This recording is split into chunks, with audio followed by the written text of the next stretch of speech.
2 years ago, my university, the Vienna University of Economics and Business, moved to a new campus.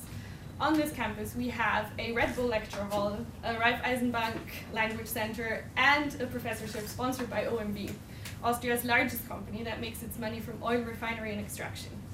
This professorship is for sustainability accounting. So if a company such as OMV, whose core business is inherently unsustainable, can actually make legitimate use of a concept such as sustainability, what role can business actually play in a transformation? With this question in mind, I went and talked to a number of entrepreneurs in Vienna that all self-identified as sustainability-driven entrepreneurs. And I wanted to explore how they understand and make sense of their own actions in the business world, and then try to construct a typology of the entrepreneurial habitus. A habitus is a subjective but not individual system of internalized structures. So basically how people behave and interact, what routines they have, and what norms they stick to. And this is habitus is always similar across a group of people, so in my case, entrepreneurs. So what does sustainability-driven entrepreneurship actually refer to? I would describe it as a business activity that aims to combine environmental, economic, and social value creation. And this takes shape not only in the products and services, but also in the organizational forms that these companies have, and also the networks that they are a part of. So I was wondering, could this actually be an indication for a new type of entrepreneurial habitus? So I went and talked to these entrepreneurs. I also talked to experts in funding, policy, and educational institutions, and then started to gain a better understanding of how these entrepreneurs actually approach creating their business. And I divided them into two piles. So on the one pile, I have the pragmatists, and on one pile, the idealists. So pragmatists go about constructing their business in the way where they have a very clear understanding of what the world out there is like, what is expected of them, and how the economy functions. So in a way, they still haven't really shed the conventional entrepreneurial habitus. Their main quest is still the quest for profit, and only in an ideal world would sustainability actually take that place. So how do idealists go about constructing their business model? The people that I spoke to mainly tried to function completely outside of the system.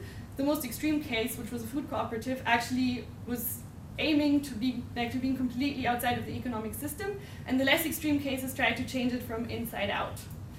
And they are characterized on a personal level by a relatively precarious living situation in terms of wages, in terms of work-life balance, and they showed a certain willingness to take a risk and sacrifice these things.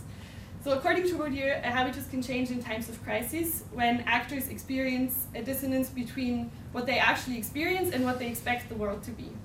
And looking at alternative business models, I propose an understanding of entrepreneurship that doesn't only explore profitable opportunities, but opportunities that actually will help us tackle the challenges of our time. Thank you.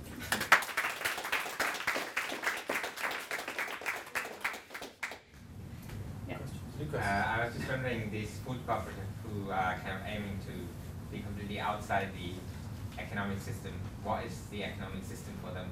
Well, I mean, in their case, it was very explicitly about functioning outside from like big supermarket chains and going directly to the producer and eliminating like long, complicated, and convoluted supply chains.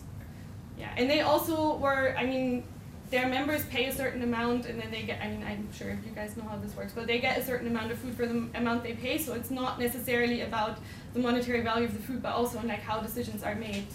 That's also like what attracted people to this food co-op. I had one question. Are you looking at sort of the different kind of models of sustainability or conceptual models that people have as entrepreneurs? So some people might think it's, I don't know, closed loop recycling. Some people might think it's just working with the local community, that sort of thing. Yeah, I mean, I looked at lots of different interpretations, yes. Also because when you start looking at sustainability entrepreneurship, it's relatively difficult to find a definition that like isn't too narrow so that you can actually find people to talk to. So I took a relatively broad approach, but still there were like a lot of commonalities between the interview partners when I actually did conduct the interviews, even though it might seem different from the mission statements of the companies. Did you see more social entrepreneurs or who are caring more about the social sustainability or more the ecological sustainability, or is it maybe equal in terms of Well, the way that I picked the companies, they had to have both a social and an environmental aspect in their mission statement. So it was the combination of the two that was actually most interesting to me. Brilliant, thank you.